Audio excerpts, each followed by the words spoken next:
Hey guys, I'm Sarah. Welcome back to my channel, Who I Am Among the Pages, and I do look the same as I did in my video introducing my guinea pigs because it is about 10 minutes after. Said I was going to go ahead and film a few videos and stick into that. Don't know when this will go up because I am going to try to do Bookmas this year. So this might be a Bookmas video. If it is, hi, happy holidays, Merry Christmas, whatever you do. So in this video, I am going to give a list of just general recommendations. I tried to pick a book from each main category, but of course what I generally read is YA. So a lot of it is YA. So that might not be for you, depending on what type of fiction you typically read, but I tried to pick books in terms of there's, a mystery, a horror, a realistic fiction, a science fiction, a romance, historical fiction, and just good fantasy. And if one is specifically in the YA genre, I will say something. But in other news, I am starting to get back on Wattpad and write again. So my Wattpad will be linked down below, as well as my Goodreads, because I am still reading the chunk of Insomnia by Stephen King. I love it, but holy cow, is it a long book. And the farther I get into it, I'm about halfway through, it really didn't need to be this long. Usually I love Stephen King, and I like this book, but I think it could have been told very well still in like half as many pages. But I'm only halfway through, so maybe the second half will prove me wrong. Without further ado though, let's get into the meat of this video. So I just have a stack sitting right here of a recommendation from each of what I tried to think about being like the main genres. So to start off, I actually was introduced to reading through my mom and my grandmother, who are mystery just addicts. Like, they just love mysteries. My grandmother did, while she was alive, she read different things. She'd read a little bit of romance. I remember her having some Nora Roberts. She accidentally got a hold of 50 Shades of Grey and discovered that that was not anything pleasant. So yeah, I remember finding that and being like, what the hell? And she was like, I can't talk about it. Like, I didn't know that's what it was going to be. I was like, okay. But so my first recommendation in the mystery genre is a book by Patricia Cornwell called The Body Farm. And it has been probably about 6 years since I've read this. But the story still sticks with me today. Patricia Cornwell's early books, I've talked about her books before. Her early novels are fantastic. And this is her fourth book, I believe. It follows our heroine, our protagonist, Kay Scarpetta, who is I think at this point, she's the chief medical examiner of Virginia. And of course, I'm a Virginia native. I'm born and raised, still live here. So that means a lot to me. So it's very much a mystery following a very smart, very clever, very well-educated, just all around really good protagonist who is also faulted. She never does get married. Her sister and her mother, she comes from an Italian family, are constantly accusing her of being interested in women, which of course there's nothing wrong with it, and she says herself there's nothing wrong with it. But in a very old-fashioned Italian family, or at least in hers, it is. So you have a very well-written, faulted, but really lovable female protagonist who is trying to solve the murder of a little girl. At first it appears that she died of natural causes, but the longer the investigation goes on, you learn that that was maybe not the case. I really don't want to say a whole lot about the mystery itself, because I feel like it's really easy to spoil mysteries. But this is a very graphic book. If you are squeamish, if you are sensitive to, I believe in this one there was some sexual violence, violence towards children, any kind of domestic or animal abuse, just gore in general, murder, then this is not for you, because again, she is the chief medical examiner, and a medical examiner's job is to do autopsies or postmortems um, to help solve crimes. So there is a lot of violence, there's a lot of gore, there is a lot of heavy things in her books, and if you are sensitive to that, I do not recommend. But if you aren't, these are very good mysteries. Her early ones, anyway, the later ones, I can make a whole video on it. I really do think that she might have had a ghostwriter, but I don't know this. It's just my personal opinion. It is not fact. They changed a lot, and they weren't really what I'm looking for in a mystery. But this book in particular is very exciting, very grisly in the way it tells the story, and it's impossible to put down. I remember reading this at lunch in the high school cafeteria in my freshman year of high school, and I just couldn't put it down. It's amazing, and I 100% recommend this in particular. So that's my mystery recommendation. If you can't tell, I really, really like that book. So, throw that on the bed. Don't mind the camera shaking. Second one, this is not the copy that I read of this book, but this is probably my favorite horror book of all time, and I actually do really enjoy the horror genre. And there are several, I guess she's not an indie author anymore, but Darcy Coates, who writes really great just ghost stories, good old-fashioned haunted house, like impossible to put down, addictive, Halloween, spine-chilling. I can't give her enough praise. But when it comes to horror, I felt like I had to go with the king himself, Stephen King. And this is Christine. This is an old copy that I picked up at the library's used book sale, because I read a hardcover from the same library, actually. Let me see. This is a 1983 paperback. So this one's been through the ringer, and the binding's kind of shot, so I don't know if I'd ever actually go back and read this particular copy, but it is kind of neat to have old editions. Because like in this one, in the center, there is shots from the movie. And I don't know if you know the story of Christine, but basically there's an old car. There's two boys who, very good friends. One's kind of a loser, one's kind of, maybe not a jock, maybe not, maybe not super popular, but he's definitely an all-American classic good guy. So the one that's kind of a loser between the two of them sees this old car for sale and buys it, and the car is haunted. So the story revolves around this car doing, on its own and with the help of its new owner, some various nefarious acts. And it all takes place in a small town. It definitely has, I believe this takes place in the 70s. I'm pretty sure it does. So it definitely has like a very interesting, like autumnal kind of vintage movie feel to it.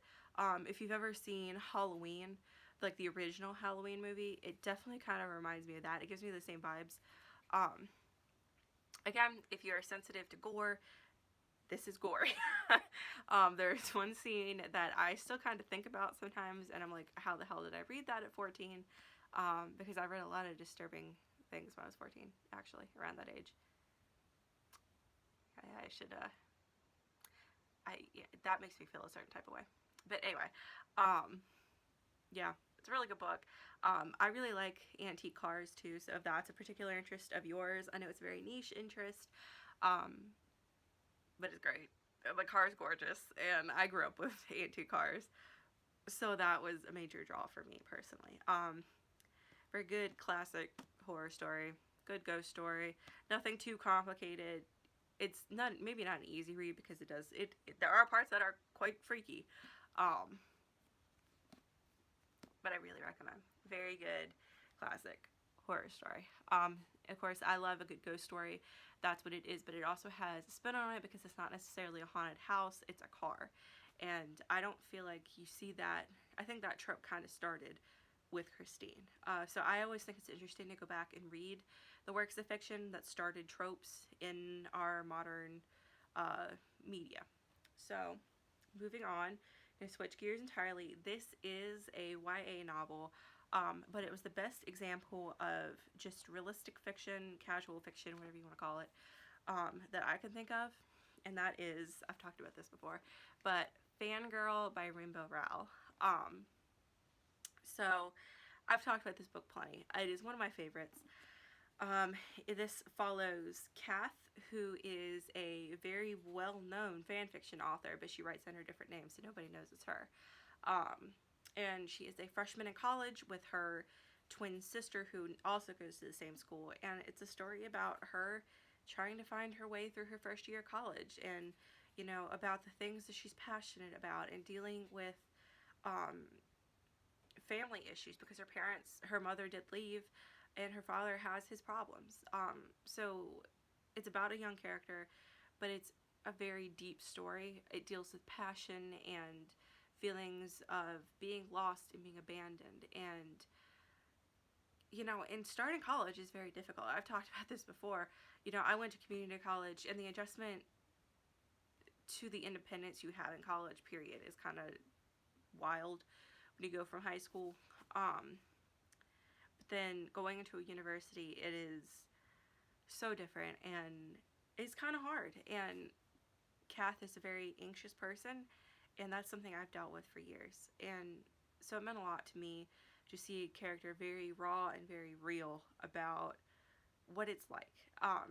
So if you struggle with that kind of thing, if you've been through college, if you're about to start college, I do recommend this. And personally, I really liked it because she's an English major, and of course, that's my thing. I'm an English major. I'm an English education and creative writing dual major. So yeah, I really, really recommend this book. It's very sweet. It has its moments where it just kind of, you feel for it. You feel for Kath. You feel for the main character. But then you root for her at other times. It's very in-depth. It's very moving, and it's really impossible not to love. But again, it is a YA book, and if YA is not your thing, then maybe this isn't for you. If you are sensitive to content pertaining to alcohol and over-the-top alcohol use, there is several portions of the novel where main plot points do involve that. So if that's something that you can't handle, then maybe it's not your thing. So yeah. There are, of course, with every book, things to consider. But yeah, very good. Highly recommend. And I'm sorry if I just zoned out for a second. I'm filming on my phone, and although I can look on my watch, text message just popped up, so I was trying to read that. Moving on to science fiction, and I'm sorry, I meant to leave this on the whole time, but I'm so hot. So you'll have to bear with me. But next genre that I have here in the stack is science fiction. And I will be the first to say I am not very much into science fiction. Never have been. I can really count on one hand the number of science fiction books I've read. I've read The Hunger Games, I've read Divergent. I read 2 of the Fifth Wave books. And I've read this one.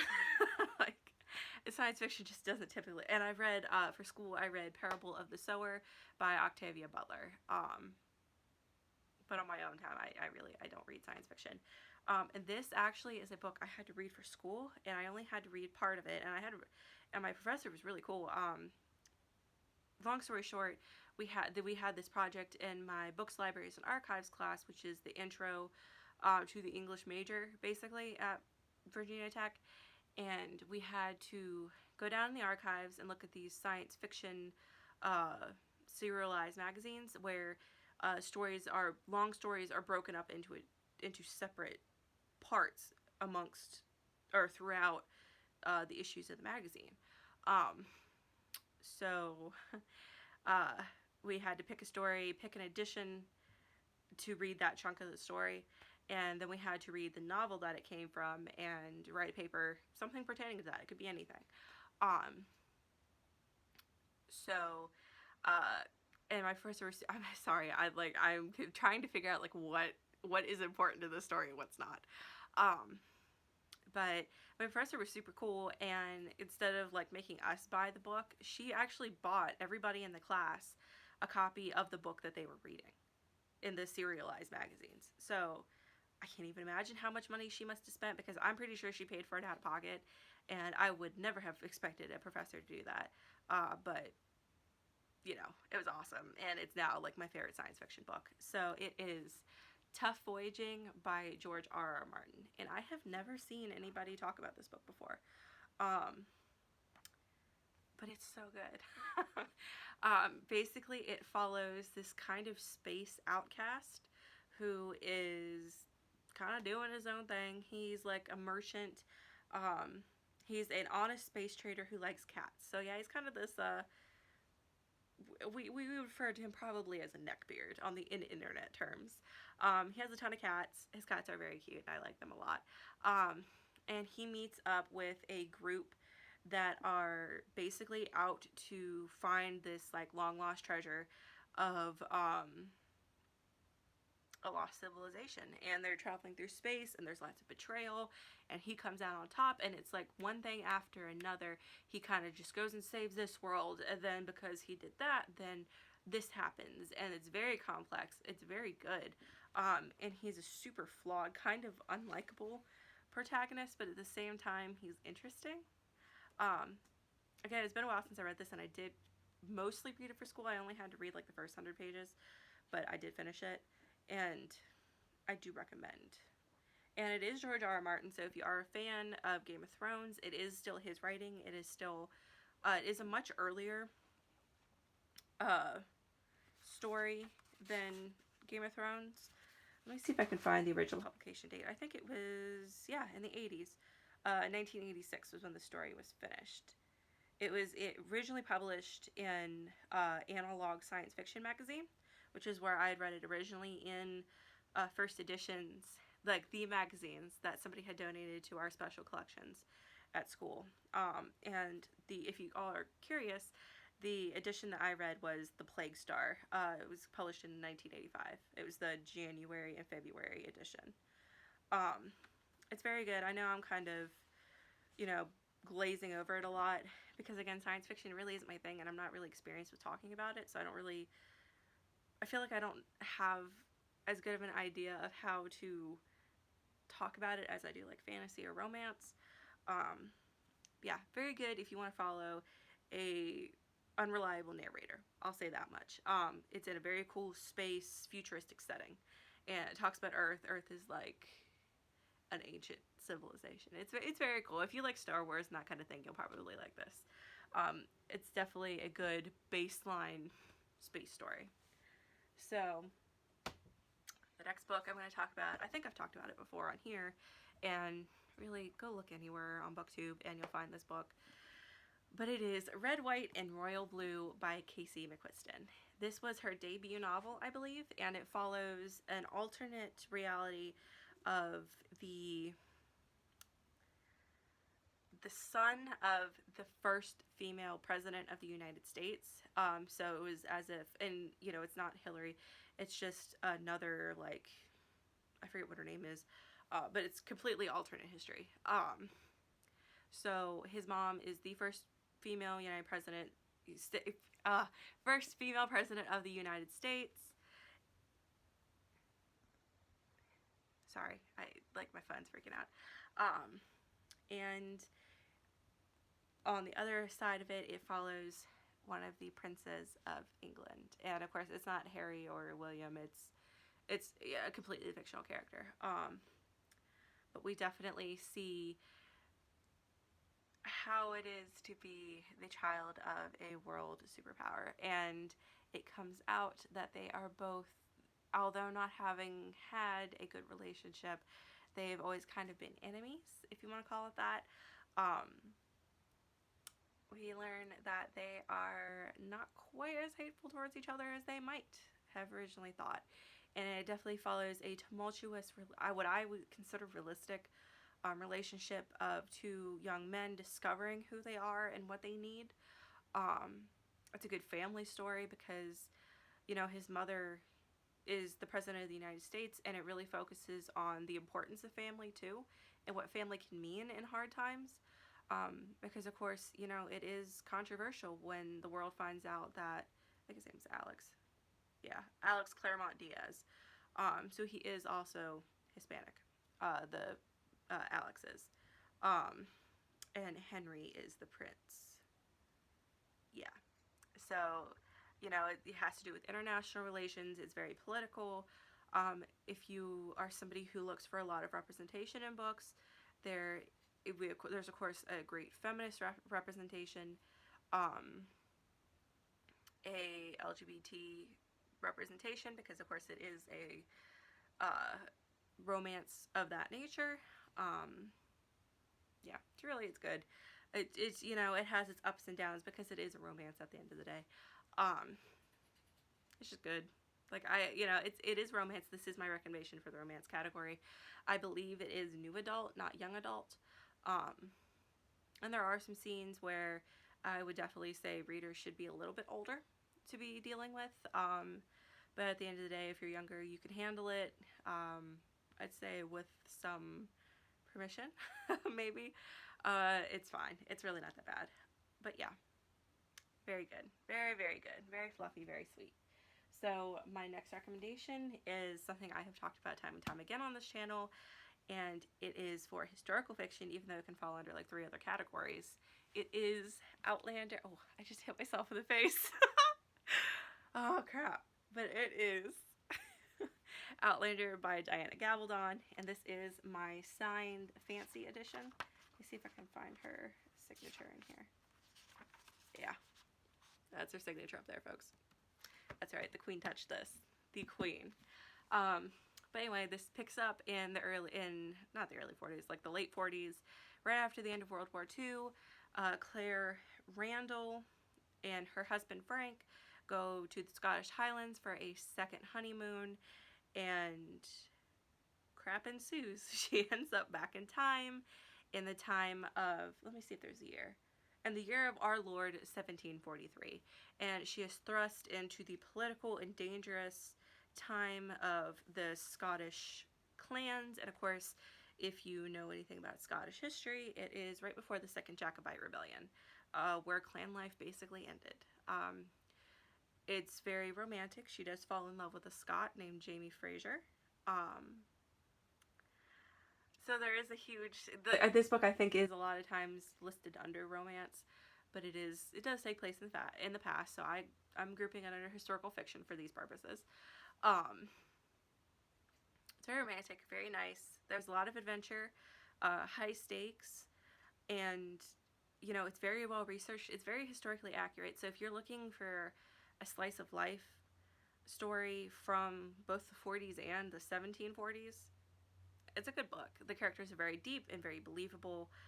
Again, the history is very well researched, and the characters that you meet that are specifically from the 1740s are still, you know, I think there's a tendency when you're writing historical characters to make them like tropes of the time, and they're not. They're very deep people in their own right. See, I've talked plenty about Outlander. Really, like any video you click on, I've mentioned it.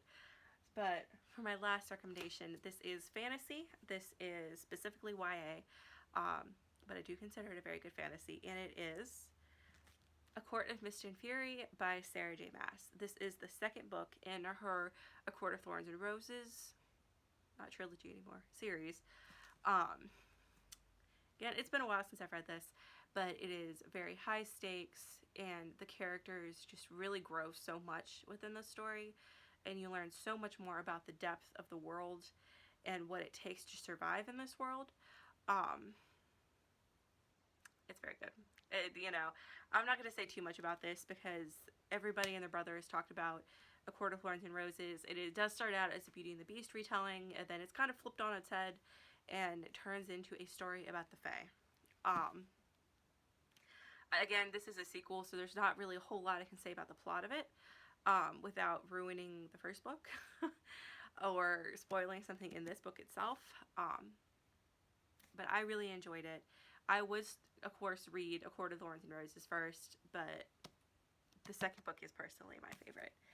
So I'm sorry that I really can't say much. I guess I should have listed A Court of Thorns and Roses as my fantasy recommendation.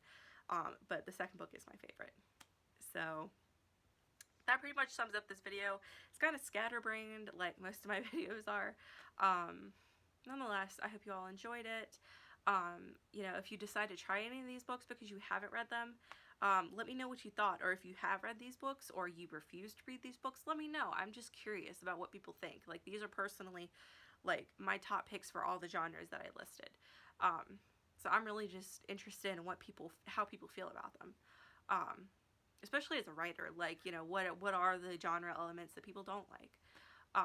You know, you hear about what people love. Well, what is it that takes readers out of a story that they don't like? So yeah, like I said, thanks for watching. My Wattpad and my Goodreads will be linked down below if you want to keep up with my writing and my reading. If you want to be friends on any of it, I'm happy to be friends. But yeah, so thank you guys for watching this video, and I'll see you again soon.